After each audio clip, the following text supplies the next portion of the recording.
Hey guys, I'm going to be telling you about why I actually have what my favorite things about why I like TrueAlert addressable devices. Well, the reason why, although despite these devices, all five of these TrueAlert devices that I have on my bed being completely addressable, they do have a pretty terrible reputation of their because of their handicaps by the fire alarm community. But I don't care about that. So why I actually like these is obviously simple. They improve safety more than a conventional notification device does, and that is through the self-test feature that these possess. So what happened? But if you remember me talking to you about the TrueAlert devices, there are two different protocols, so you got to determine what device is compatible with which.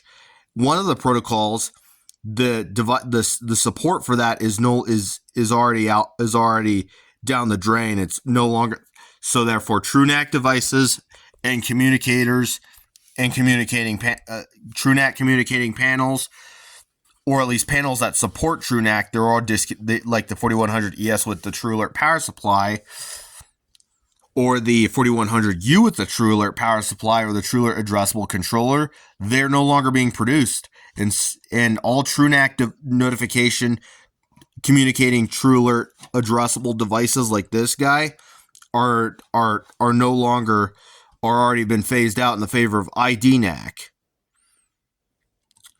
But however, some TrueAlert ES devices like this guy will backwards compatible with or this TrueAlert ceiling addressable strobe. You could see it's addressable because obviously the dip switches, and somewhere is the polling LED up there, right there, somewhere there on the.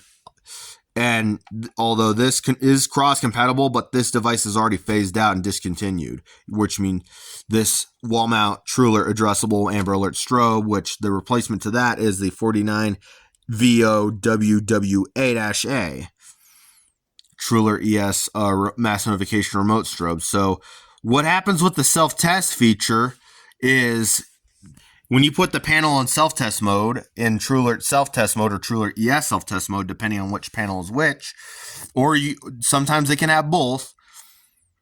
So it will allow you to do it manually or automatically. Automatically will test all the devices at once for a few seconds, for a small amount of time, by like right around 3 or 4 seconds, and it'll show you which device passed or failed.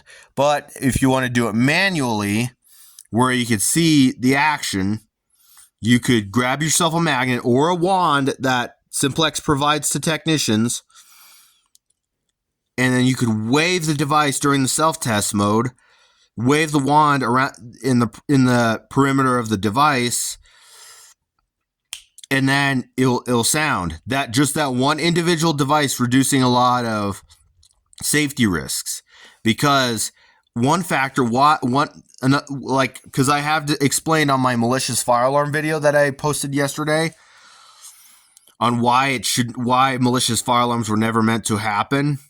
Malicious false alarms are never meant to happen. Is because it actually can decrease safety precaution. It'll actually make people not care about safety. So that's another thing why I like the addressable TrueAlert's self-test feature, is because this also where people think that they can stay in because they're fed up with hearing fire alarms. So this significantly reduces. So the self-test feature will actually improve the safety and reduce that. So therefore you don't have to pull a pull station and reset it and make the panel go into alarm and walk around the entire building with devices sounding off like aka the traditional way. You could easily just put the panel in self-test mode, and you could still see which devices passed or failed the test. If they failed, then you got to replace the existing failed unit with a new unit that properly works. So, yeah. So, therefore, it increases safety, and not to mention, in hospitals, it'll also help reduce reactions by patients to the point where it could physically harm them.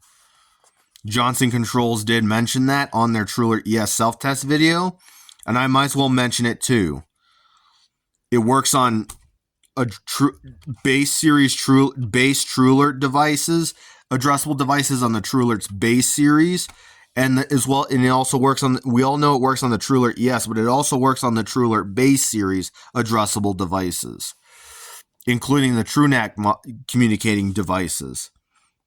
So that's exactly why I have them alongside with the buggy sound, but I know very well I can't use them yet.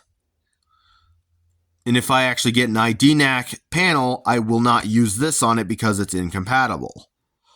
Because, like I said, there's two different protocols that run on. One will run on one or the other, or sometimes, or some devices like these three will run on both. So anyways, I hope you enjoyed this explanation of why I like TrueAlert addressable devices so much. I hope you have a wonderful rest of your night. Thank you for watching.